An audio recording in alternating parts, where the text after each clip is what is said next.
யோவான் எழுதின சுவிசேஷம் 3ஆம் அதிகாரம், யோவான் 3ஆம் அதிகாரம் 5வது வசனம்.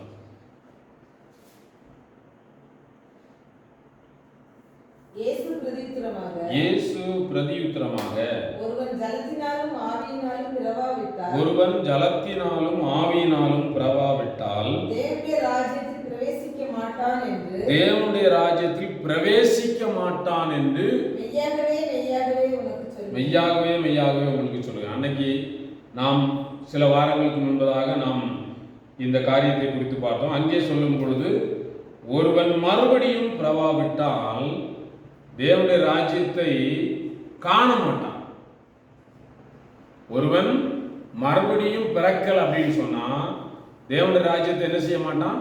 காணவே மாட்டான் என்று அந்த காரியத்தை அடிப்படையாக வைத்து நாம் தியானித்தோம். இன்றைக்கு அடுத்த பகுதி பிரவேசிப்பது, ராஜ்யத்துக்குள்ளே பிரவேசிப்பது. ஒருவன் ஜலத்தினாலும் ஆவியினாலும் பிறக்க வேண்டும். அப்பதான் தேவனுடைய ராஜ்யத்துக்குள்ள பிரவேசிக்க முடியும். நாம் இதை கேட்ட உடனே நமக்கு அநேக ஊழியர்கள் அல்லது அநேகர் சொல்லக்கூடிய காரியம் பாருங்க, ஞான ஸ்நானம் எடுக்க வேண்டும், மூழ்கி ஞான ஸ்நானம் எடுக்கணும். ஞான ஸ்நானம் எடுத்தாதான் எங்க போக முடியும்? ஆண்டவருடைய ராஜ்யத்துக்கு போக முடியும். ஞான ஸ்நானம் எடுக்காவிட்டா பார்த்தீங்களா வேதம் சொல்லி இருக்கிறது என்று சொல்லி அதற்காக அவர்கள் என்ன செய்தார்கள் என்றால், இதை ஒரு சடங்காக மாற்றி சின்ன பிள்ளைகளுக்கும் ஞான ஸ்நானம் கொடுக்க ஆரம்பிச்சார். சின்ன பிள்ளைகளை கொண்டு போய் தண்ணிக்குள்ள முக்க முடியாது. அதனால என்ன பண்ணிட்டாங்க, ஞான ஸ்நானத்துக்கு அடையாளமா கொஞ்சம் தண்ணியை தலையில தெளிச்சிட்டோம்னா என்ன ஆயிரும்? ஞான ஸ்நானம் எடுத்ததாக ஆயிரும். தெளிப்பு ஸ்நானம் கொடுக்க ஆரம்பிச்சிட்டாங்க. அப்ப சின்ன குழந்தைங்க, பெற்றோர் என்ன நினைச்சாங்க, சின்ன பிள்ளைங்க சிறு வயதிலேயே, அன்னைக்கெல்லாம் பழைய நாட்களிலே ஒரு அம்மாவுக்கு 10 பிள்ளைங்க 15 பிள்ளைங்க பிறப்பாங்க. கடைசியில் இருக்கிறது எத்தனை பிள்ளைங்க தான் இருப்பாங்க? 2-3 பிள்ளைங்க தான் இருப்பாங்க. மீதி எல்லாமே ஏதாவது நோய் வரும், செத்து போயிடுவாங்க. அதனால பிள்ளைங்க செத்து போனாலும் எங்க போயிடணும்? தேவனுடைய ராஜ்யத்துக்கு போயிடணும் அப்படின்னு சொல்லிட்டு ஞான ஸ்நானத்தை, தண்ணீர் ஸ்நானத்தை, ஜலத்தினால் பிறப்பதை தெளிச்சு கொடுக்க ஆரம்பிச்சிட்டாங்க. அது இன்னைக்கு நிறைய நடக்கிறது. அது ஒரு பக்கம். ஆனால் இந்த தண்ணீர் ஜலத்தினால் பிறப்பது அப்படின்னா என்ன? நாம் இதை சரியாக இந்த வேத வசனங்களை விளங்கிக் கொள்ள வேண்டும். ஜலத்தினால் பிறப்பது அப்படின்னா என்ன? பிறப்பது அப்படின்னா என்ன சொல்ல முடியுமா? நான் சொல்லுவோம், நம்முடைய நதி, காவிரி நதி, அது எங்க பிறக்குது? கர்நாடகாவா குடகு மலையில என்ன செய்து பிறக்குது. அப்படியா? பிறப்பு என்பது ஒரு உற்பத்தி ஆகிற அல்லது தொடக்க நிலை, ஆரம்ப நிலை. அது எங்கிருந்து தொடங்கணும் அப்படிங்கிறது தான் ஜலத்தினால். ஒரு என்ன செய்யணும்? ஜலத்தினால் பிறக்க வேண்டும். அப்போ இந்த ஜலம் எப்படி, இதை நம்ம இன்னும் நன்றாய் பாருங்க. ஒரு புதிய துவக்கம். இப்போ ஒரு புதிய குடும்பம் உருவாகுதுன்னு வைங்களேன். கணவன் மனைவி எங்க உருவாகுது? கணவன் மனைவி என்பது எங்கே உருவாகுது? திருமண பந்தத்தின் மூலமாய், திருமணத்தில் உருவாகிறது குடும்பம். ஒருவன் நித்திய ராஜ்யத்துக்கு போகணும்னா அவனுடைய தொடக்கம் எங்க இருந்து அவன் பிறக்கணும்? சொல்லுங்க, எங்க இருந்து பிறக்கணும்? ஜலத்திலிருந்து பிறக்கணும். இது ஜலத்திலிருந்து பிறந்தால் ஒரு மனிதன் நித்திய ராஜ்யத்துக்குள்ள போயிடுவானா? போயிடுவான். ஆனா இங்கே சொல்லப்படுகிற ஜலம் வெறும் தண்ணீர் மாத்திரம் இல்லை. நாம் இன்றைக்கு அதை வெறும் தண்ணீர், அதை எழுத்தின்படி மாத்திரம் எடுத்துக்கொண்டோம். ஒருவன் ஜலத்தினால் பிறந்தால் தண்ணீர்ல முக்கி எடுத்துட்டா அவன் இப்ப எங்க போயிடுவான்? பரலோகத்துக்கு போயிடுவான். என்று நாம் விளங்கிக் கொண்டோம். நாம் இந்த ஜலம் என்ன, அப்படியானால் நாம் எப்படிப்பட்ட, அதை எப்படி புரிந்து கொள்ள வேண்டும் என்பதை குறித்து பாருங்க. அங்கே 1 பேதுரு 3ஆம் அதிகாரம் 21ஆம் வசனம். 1 பேதுரு 3:21.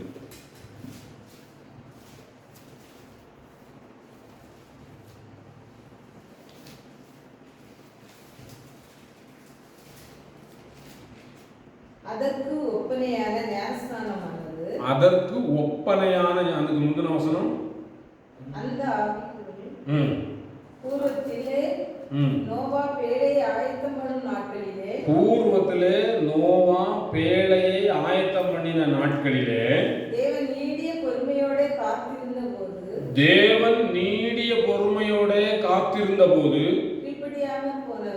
கீழ்ப்படியாமல் போனவைகள் அந்த பேழையிலே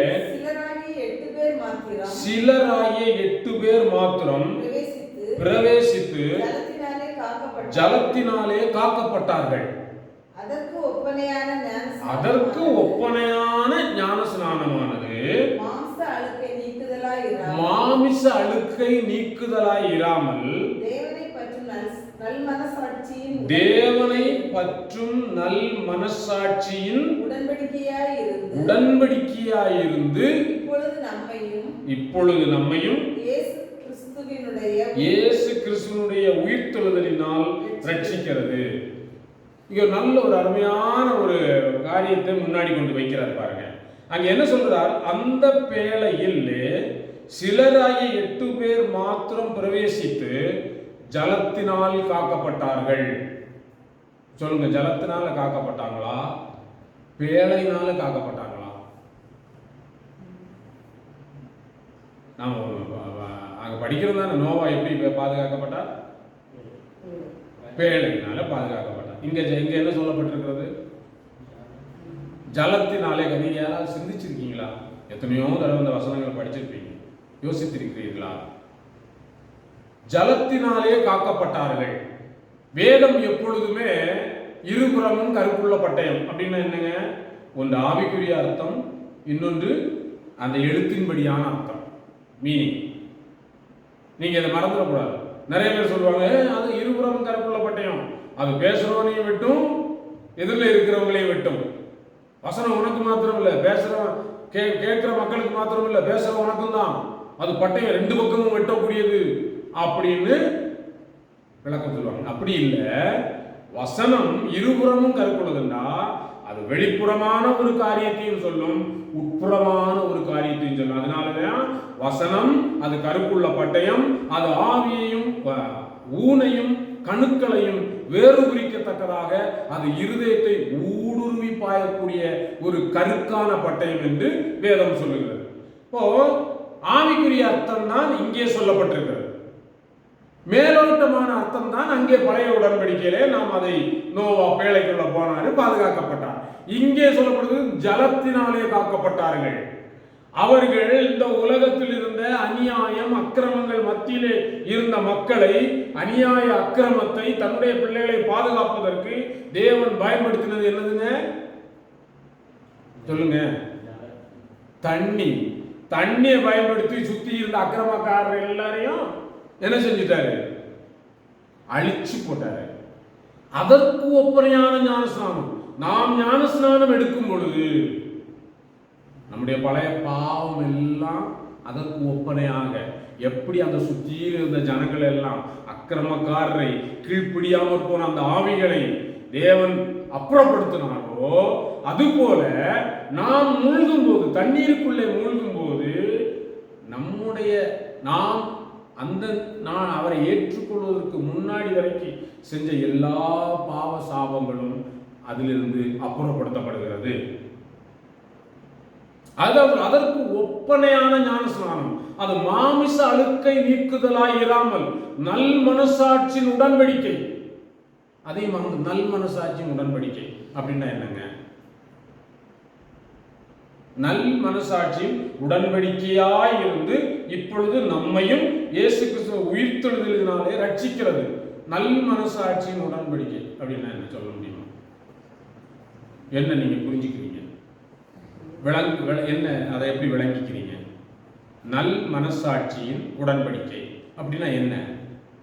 நாம் வசனங்களை புரிந்து கொண்டால் மாத்திரம்தான் நாம் அதில் இருக்கிற ஆசீர்வாதங்களை பெற்று நாம் நம்முடைய உள்ளான மனிதனிலே நாம் மறுரூபம் அடைய முடியும், பலன் கொள்ள முடியும். அது இல்லாம நம்ம அதை புரிஞ்சிக்கல அப்படின்னு சொன்னா அதனால நமக்கு அந்த வசனத்தினால நமக்கு எந்த பயனும் இல்லை. நல் மனசாட்சியின் உடன்படிக்கை அப்படின்னா என்ன? ஒரு கல்யாணம் நடக்குது, அங்க ஒரு உடன்படிக்கை பண்றாங்க. பார்த்துருக்கீங்களா? நாங்கெல்லாம் கல்யாணம் பண்ணும்போது எங்கள்கிட்ட கேட்பாங்க துக்கத்திலும் கஷ்டத்திலும் நஷ்டத்திலும் எல்லா சூழ்நிலையிலும் நான் உமக்கு என்னவா இருப்பேன்? உம்மை பாதுகாப்பேன், உம்மை நான் நேசிப்பேன், கடைசி வரி வரைக்கும் நான் உம்மை மனைவியாக ஏற்றுக்கொண்டு உமக்கு செய்ய வேண்டிய எல்லா வேலையும் செய்வேன். கணவன் மனைவி சொல்லுவாங்க, நான் உம்மை புருஷனாக ஏற்றுக்கொண்டு கணவனாக ஏற்றுக்கொண்டு எல்லா சூழ்நிலையிலையும் உமக்கு நம்பிக்கையா நான் செயல்படுவேன். அப்போ ஒரு வார்த்தை இடையில சேர்த்த முடியுமா? ஏங்க நீங்க உண்மையா இருந்தாதான் நானும் உண்மையா இருப்பேன். இடையில சேர்த்த முடியுமா? அது நல்மனசாட்சியினுடைய யாரும் கட்டாயப்படுத்தி இல்லை.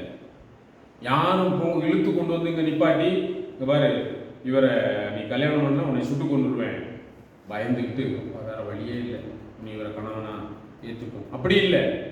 அந்த நல் மனசாட்சியின் உடன்படிக்கை தன் கழுத்தை தாலி கட்டுறதுக்கு எதுக்கு நீட்டுறாங்க? மனசாட்சி, நல் மனசாட்சி. ஆமா, இதை நான் ஏத்துக்கிறேன், இன்றையிலிருந்து நான் உமக்கே சொந்தம் என்று ஒரு உடன்படிக்கை பண்றாங்க. நல் மனசாட்சி உடன்படிக்கை. வேற உடன்படிக்கை உண்டு, நல் மனசாட்சி இல்லாத உடன்படிக்கை உண்டு.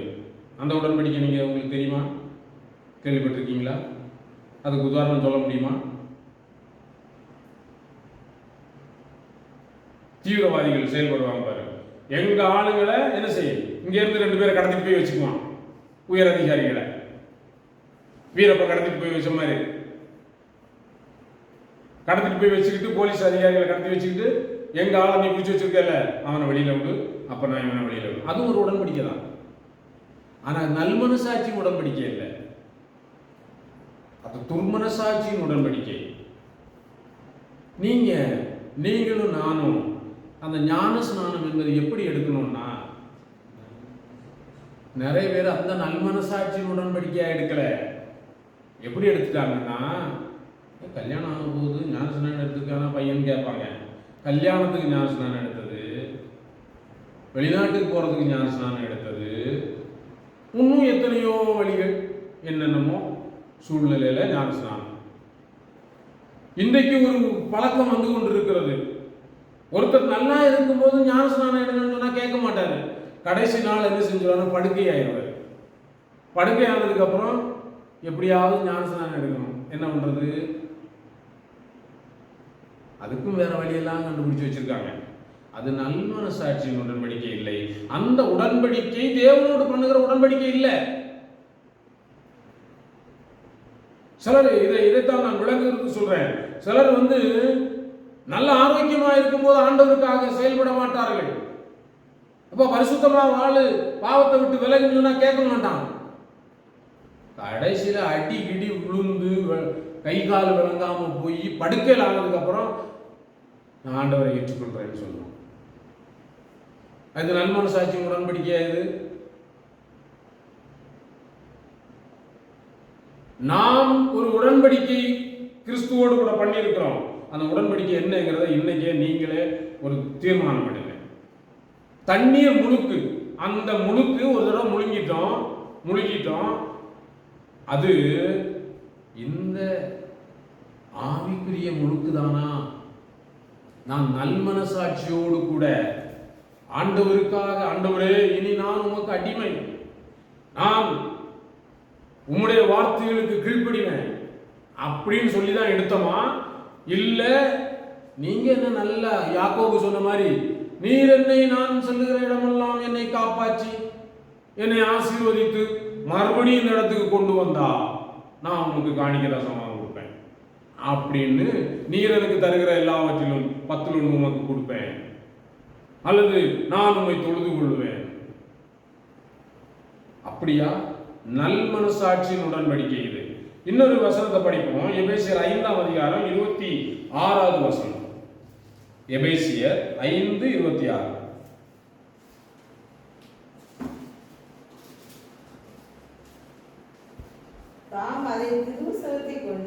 தாம் அதை திருவசனத்தை கொண்டு தண்ணீர் முழுக்கினால் சுத்திகரித்து பரிசுத்தமாக்குகிறதற்கும் கரை திரை முதலானவைகள் ஒன்றுமில்லாமல் பரிசுத்தமும் பிழையற்றதுமான மகிமை உள்ள சபையாக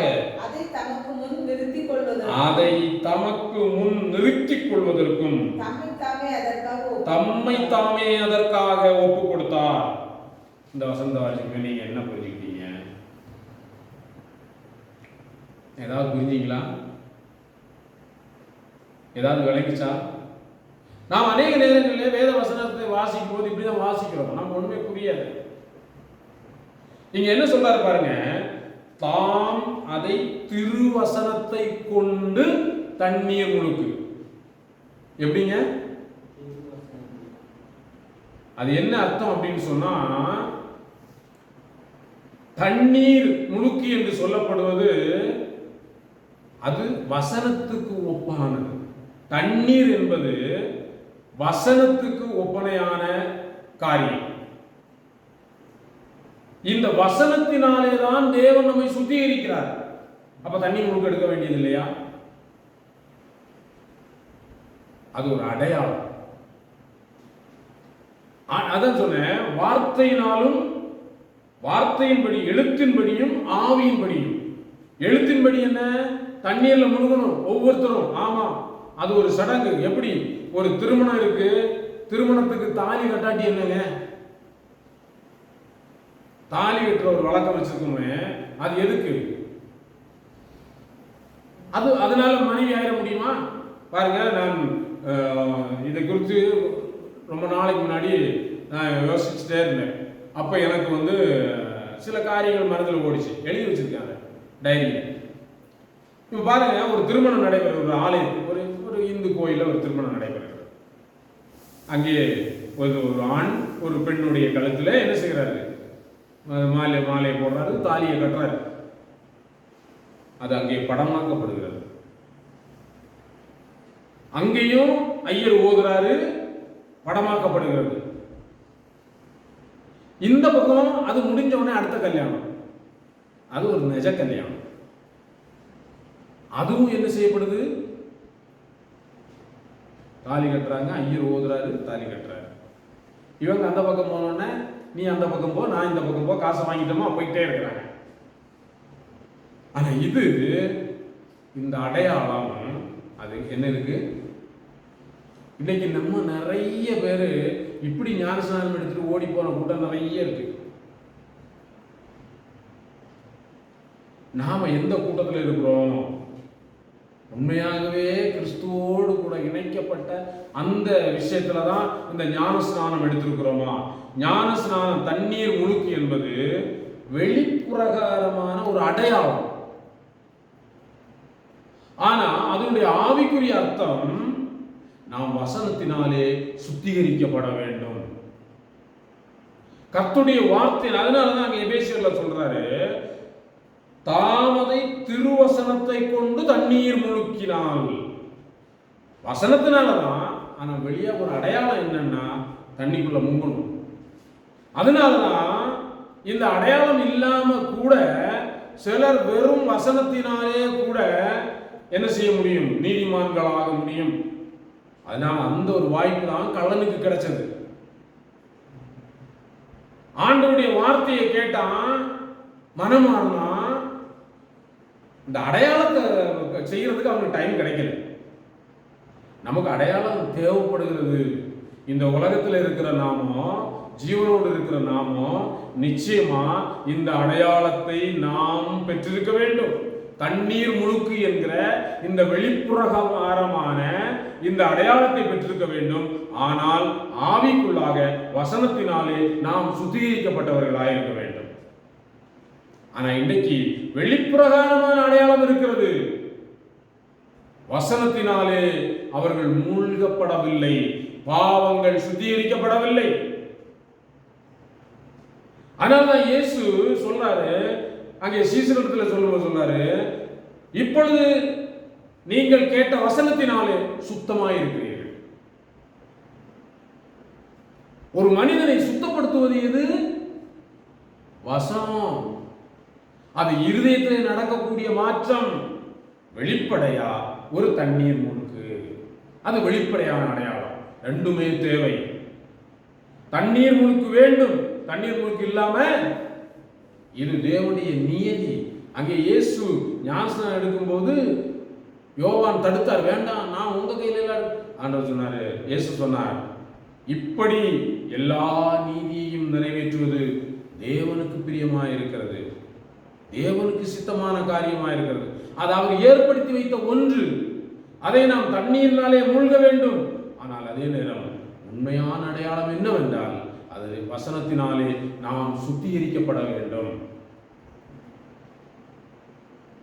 வசனத்தினாலே சுத்திகரிக்கப்படாம நாம் ஞானஸ்நானம் எடுத்துட்டேன் அப்படின்னு சொன்னா அது நான் சொன்ன அந்த போலி திருமணங்களை போல, அது நல்மனசாட்சியின் உடன்படிக்கையாக இல்லாமல் அது துர்மனசாட்சியின் உடன்படிக்கையாக அது மாறி போகிறது. ஏனென்றால் ஞானஸ்நானம் எடுத்தாதான் பரலோகத்துக்கு போக முடியுமா அப்படின்னு எடுக்கக்கூடிய ஞானஸ்நானம் நல்மனசாட்சியின் உடன்படிக்கை இல்லை, அது துர்மனசாட்சியின் உடன்படிக்கை.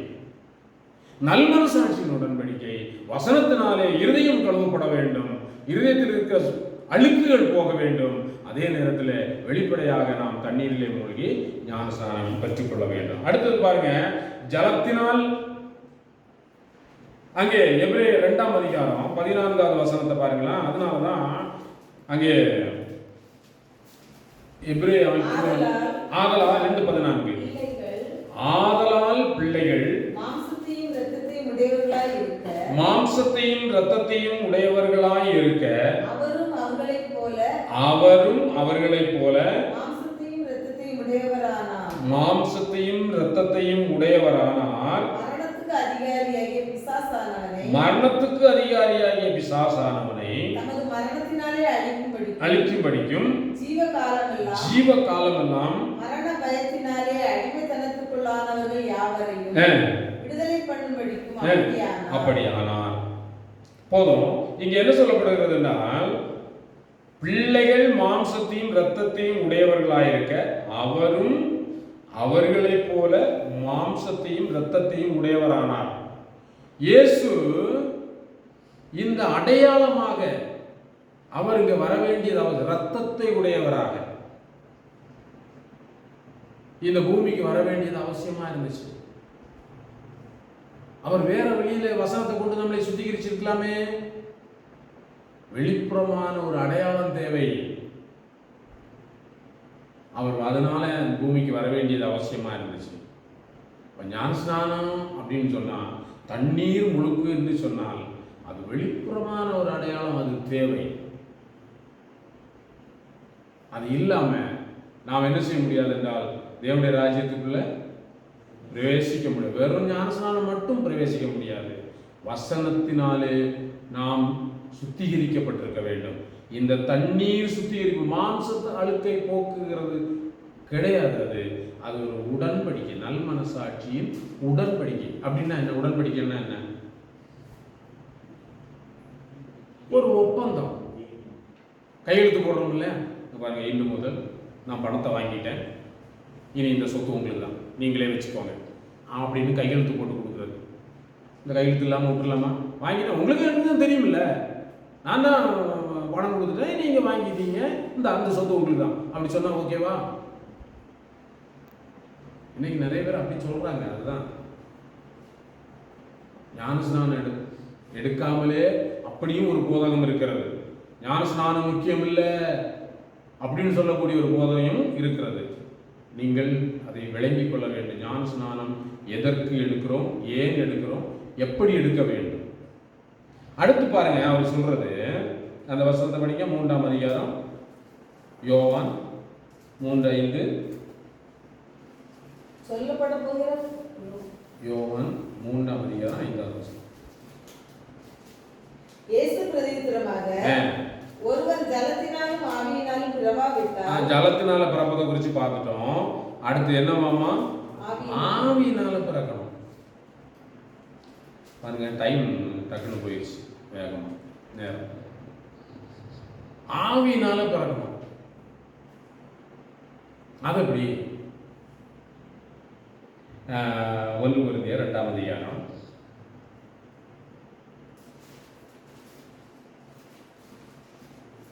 12ஆம் வசனம். நாங்களோ உலகத்தின் ஆவியை பெறாமல் தேவனால் எங்களுக்கு அருளப்பட்டவைகளை அறியும்படிக்கு தேவனிடத்திலிருந்து புறப்படுகிற ஆவியையே பெற்றோம். இங்க என்ன அப்படின்னு சொன்னா, நிறைய பேர் இந்த ஆவியை குறித்து என்ன சொல்றாங்கன்னா, ஒருவன் ஜலத்தினாலும் ஆவியினாலும் பிறவாவிட்டால், ஆவியினால பிறக்கிறதுன்னு சொன்னோன்னே அவங்க அபிஷேகம், அந்நிய பாஷை, அதை என்ன செய்யறாங்க, கொண்டு வந்து, பார்த்தீங்களா நீங்க அபிஷேகம் பெற்றீங்களா? வசனம் சொல்லுது, அபிஷேகம் பெறலைன்னா தேவனுடைய ராஜ்யத்துக்கு போக முடியாது அப்படின்னு சொல்றாங்க. ஆனா இங்கே சொல்லப்படுகிற ஆவியினால் பிறப்பது, ஒரு தண்ணீர்னால பிறந்தாச்சு, ஆவியினால பிறக்கணுமே. இங்க என்ன சொல்றாரு அப்படின்னா, அப்போஸ்தலனாகிய பவுல், நாங்களோ உலகத்தின் ஆவியை பெறாமல் தேவனால் எங்களுக்கு அருளப்பட்டவைகளை அறியும்படிக்கு தேவனிலிருந்து புறப்படுகிற ஆவியை பெற்றோம். தேவ ஆவியை அப்படின்னு சொன்னா, இருதயத்துல நம்முடைய ஆவியிலே ஒரு மாற்றம். எப்படிங்க ஆவியில எப்படி மாற முடியும்? ஆவியினால பிறக்கல அப்படின்னு சொன்னா நாம் என்ன செய்ய முடியாது? தேவனுடைய காரியங்களை அறிய முடியாது, விளங்கிக்கவே முடியாது. தேவனுடைய வார்த்தைகளை நாம் என்ன செய்ய முடியாது? விளங்கிக்கவே முடியாது. பாருங்க, இப்போ கெமிஸ்ட்ரி படிச்ச ஒரு நபர்கிட்ட போய் இந்த உயர் வகுப்புல இருக்கிற கணக்கு மேக்ஸை கொண்டு போய் சொன்னா அவர் புரிஞ்சுக்குவாரா? ஏ ஸ்கொயர் பிளஸ் பி ஸ்கொயர்னு சொல்லிட்டு இருந்தா புரிஞ்சுக்குவாரா? சைன் தீட்டா காஸ் தீட்டான்னு சொன்னா அவருக்கு என்ன தெரியும்? நைட்ரஜன்னா என்ன, அதுன்னா என்ன, இதுன்னா என்ன, அந்த கேஸ் என்ன ஸ்மெல் இருக்கும், இதுவும் சேர்ந்தா என்ன வரும், அதுன்னா அவருக்கு தெரியும். அவர்கிட்ட போய் இதை சொன்னா புரியுமா? இல்ல ஒரு பிசிக்ஸ் படிச்சவர்கிட்ட போய் நெம்புகோல் அப்படின்னு சொன்னா என்ன அப்படின்னு கேட்டா அவருக்கு ஏதாவது தெரியுமா? அதை பத்தி ஏதாவது சொன்னா புரியுமா? புரியாது. பாருங்க, இப்ப தேவனுடைய காரியங்களை, தேவனை பற்றி, தேவன் பேசுகிறதை, தேவனுடைய வார்த்தைகளை, சத்தியத்தை அறிந்து கொள்ள வேண்டுமே. ஆனா அதுக்கு ஒரு ஆவி வேணும். அந்த ஆவி இல்லைன்னா அது எப்படிங்க? இப்ப எப்படி? அதை ஆண்டவர் தானே தர முடியும், நாங்களா எப்படி ஆவி எடு? அப்ப ஏன் ஆண்டவர் இப்படி சொல்றாரு? நீ ஜலத்தினாலும் ஆவியினாலும் பிறக்கணும்னு ஏன் சொல்றாரு? தேவன் கொடுக்கக்கூடிய அந்த ஆவி எல்லாமே தேவனிடத்திலிருந்து தான் வருகிறது. ஆனால் ஒருவன் மனம் திரும்புதல் கூட தேவனிடத்திலிருந்து தான் வருது. ஒருவன் பாவத்தை விட்டு விலகுவதும் அவன் தேவனை அறிவதும் எல்லாம் தேவன். ஆனா இங்கே நாம் ஒன்று செய்ய வேண்டியது இருக்கிறது. தேவனுடைய ஆவியை பெறுவதற்கு சரியாய் புரிந்து கொள்ள வேண்டுமே. ஆனால் நீங்க திருப்பூர் போறீங்க, நானும் திருப்பூர் போறேன்னு முடிவு பண்ணியிருக்கேன். முதல்ல பொங்கலூர் போகலான் இருந்தேன். அப்புறம் யோசனை பண்ணிட்டு இப்போ அவர் திருப்பூர் நானும் கூட வரேன். இப்போ 2 பேரும் என்ன செய்யலாம்? ஒற்றுமையா போகலாம். இவர் இப்போ சொல்றாரு ஏதாவது காரியங்கள், நம்ம அவரப்பாளையத்தில் போய் டீ சாப்பிடுவோம், புரிஞ்சிடும். ஆமாம், அவரப்பாளையத்தில் டீ கடையில் போய் டீ சாப்பிடுவோம். ஓகே, நான் போகிறது பொங்கலூருக்கு, அவர் அப்படியே பொங்கலூருக்கு போறீங்க, அப்போ நான் அவரப்பாளையத்தில் டீ சாப்பிடலாம் அப்படின்னு சொன்னால் ஏதாவது சம்மந்தம் இருக்கா? ஏதாவது அதில் விளங்குமா? தேவனை சேவிப்பதற்கு ஞானஸ்நானம் எடுத்த மனிதன், வசனத்தினாலே கழுவப்பட்ட மனிதன், வசனத்தின்படி நடப்பதற்கு தன்னுடைய ஆவியை அவன் மாற்ற வேண்டும். ஆவினா என்ன? அப்போ இப்போ அந்த ஆவியை புரியுதுன்னு நினைக்கிறேன் கொஞ்சம். நாம் அந்த நிலைக்கு வர வேண்டும். நம்முடைய மனதை மாற்ற வேண்டும். நம்முடைய எண்ணங்களை அதற்கு தகுந்தாற் போல மாற்ற வேண்டும். சர்ச்சைக்கு வரணும்னு முடிவு பண்ணனால தான் சர்ச்சைக்கு வந்தோம். அடுத்து நம்ம ஆவி உடனடியாக மாறிடக்கூடாது. சர்ச்சு காம்பவுண்டை விட்டு வெளியே போனோடனே தேவனுக்கு பிரியமில்லாத ஒரு காரியத்துக்கு போகிறதுக்கு என்ன செய்யக்கூடாது? அப்போ நம்ம என்ன பண்ணலை? நம்ம ஆவிக்குரிய ஞானஸ்நானம் நாம் பெறவில்லை, ஆவியினாலே நாம் பிறக்கவில்லை. அங்கே அதை குறித்து சொல்லும்போது தான் சொல்றார், ரோமர் 8ஆம் அதிகாரம் 10வது வசனத்தை படிங்க. ரோமர் 8:10.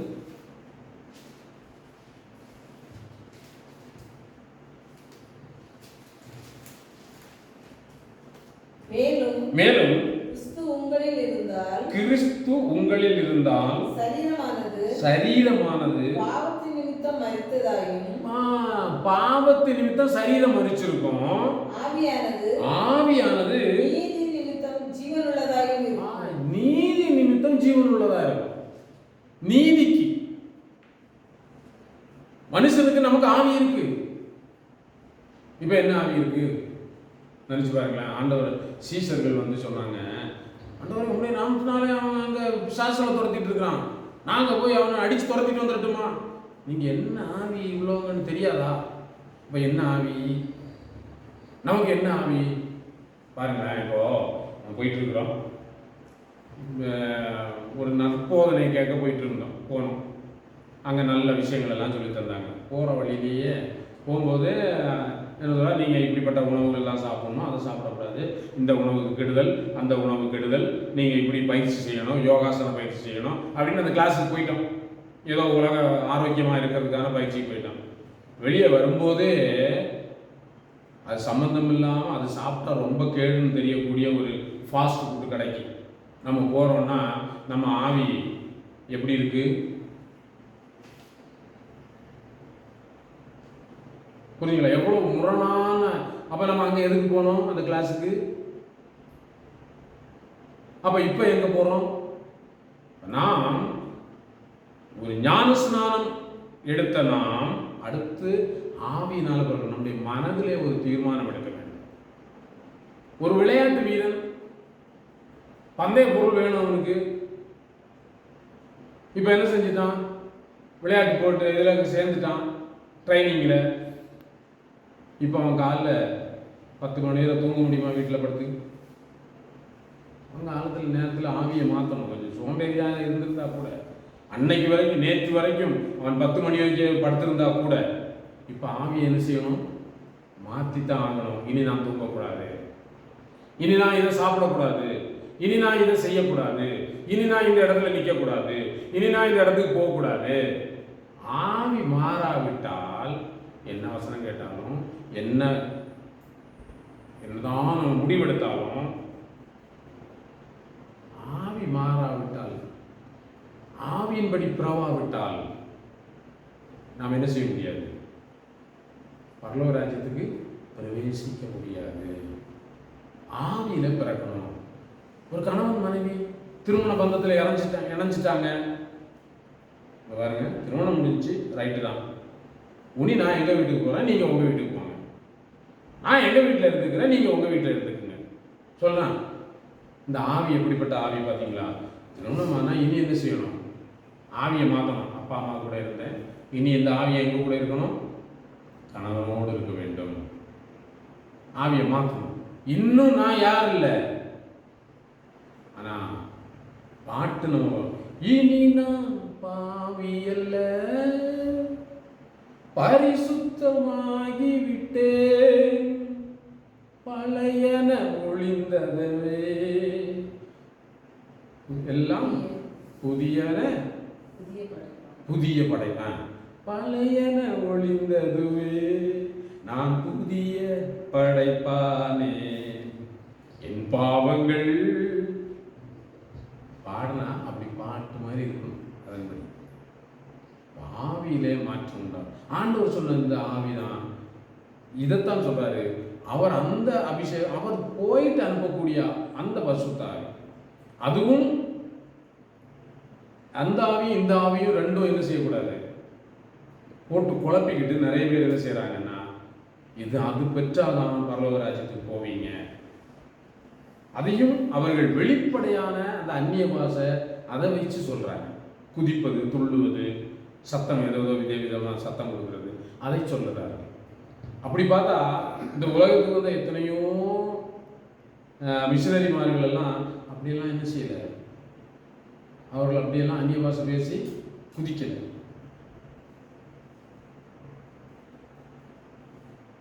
அது ஒரு வரம், அது வேணும்னு தான் சொல்றாரு. ஆனால் ஒவ்வொருவரும் பெற்றுக்கொள்ள வேண்டும் என்று சொல்லுகிறார் பவுல், அப்போஸ்தலனாகிய பவுல். நாம் தேவன் அந்த ஆவியினாலே நாம் என்ன செய்ய வேண்டும் என்றால் பிறந்திருக்க வேண்டும். மனதிலே ஒரு புது மாற்றம் உண்டாயிருக்க வேண்டும். என்னுடைய எண்ணங்களிலே மாற்றம். நேற்று வரை அப்படி சிந்தித்தேன், இன்னைக்கு எப்படி சிந்திக்கிறேன் என்றால் தேவனுக்குரியவைகளை சிந்திக்கிறேன். தேவனுக்கு பிரியமாய் எப்படி வாழலாம் என்று இப்பொழுது சிந்திக்கிறேன். அந்த ஆவியிலே ஒரு மாற்றம் அது வரணும். ஆவியினால் பிறப்பது பாருங்க. அங்கே 2 கொரிந்தியர் 1ஆம் அதிகாரம் 22வது வசனம், ஒரு நல்ல ஒரு வசனம் பாருங்க. 2 கொரிந்தியர் 1:22.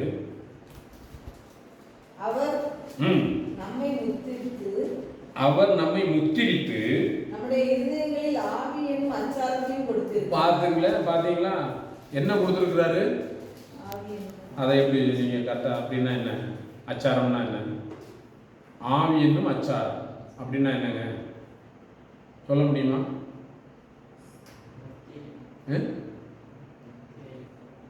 அதை நீங்க அப்படியே பிரிங்க பார்ப்போம். அந்த அச்சாரத்தை தமிழ் படிச்சிருக்கிறோம்ல, கூட்டல் ஆரம் அப்படின்னா என்ன? அச்சு கூட்டல் ஆரம், அச்சும் ஆரமும் சேர்ந்தது. இந்த அச்சுல தான் இந்த ஆரம் என்ன செய்யணும்? ஆவி என்னும் அச்சாரம். இதுல சுத்தி வந்தீங்கன்னா அவர் நமக்கு அதை தந்திருக்கிறாரு. இந்த அச்சுல, இந்த ஆவி என்னும் அச்சாரத்துல தான் சுத்திட்டு இருக்கணும். வெளியே என்ன போகக்கூடாது. நிறைய பேர் என்ன செய்யறாங்கன்னா, ஒரு சகோதரர் சொன்ன மாதிரி, அங்கி போட்டா மாதிரி, லுங்கி கட்டினா ஒரு மாதிரி, ஆலயத்துக்கு வரும்போது ஒரு வேஷம், ஒரு ஆவி, அப்புறம் அந்த அச்சாரம் எல்லாம் இல்லை. ஆவியின் அச்சாரத்தில் சுத்துறதா இல்லை, வேற அச்சாரத்துக்கு மாறிக்கிறது. இந்த கிளட்சி கியர் மாத்திர மாதிரி. ஃபர்ஸ்ட் கியர்ல இருக்கும்போது அப்படியே பொறுமையா வாங்க பிரதர், பிரேசலாத ஸ்தோத்திரம் பிரதர், அல்லேலூயா, ஆண்டவர் நல்லவர், ஆண்டவர் எனக்கு எவ்வளோ செஞ்சிருக்காரு தெரியுமா. அப்புறம் 4th கியர் போட்டோன்னே அது வேகமா அந்த கியர்ல மாறியாச்சுன்னா அது வேகமா எங்கேயோ ஓடிட்டு இருக்கணும். நாம் இந்த ஆவியை உடையவர்களாக இருக்க வேண்டும். ஆவியினாலே பிறந்திருக்கணும். நாம் ஒவ்வொருவரும் இந்த ஆவியினாலே பிறந்திருக்க வேண்டும். நம்முடைய இருதயத்திலே நாம் அப்படிப்பட்ட தீர்மானத்தை எடுத்தோமே, நாம் நித்திய ராஜ்யத்தில் பிரவேசிப்பது உறுதி உறுதி உறுதி. தேவன் நமக்கு அதை வாக்கு பண்ணியிருக்கிறார். தேவன் நமக்கு அதை தருவார். தேவன் நம்மை ஆசீர்வதிப்பார். ஆமென். கண்களை மூடுவோம்.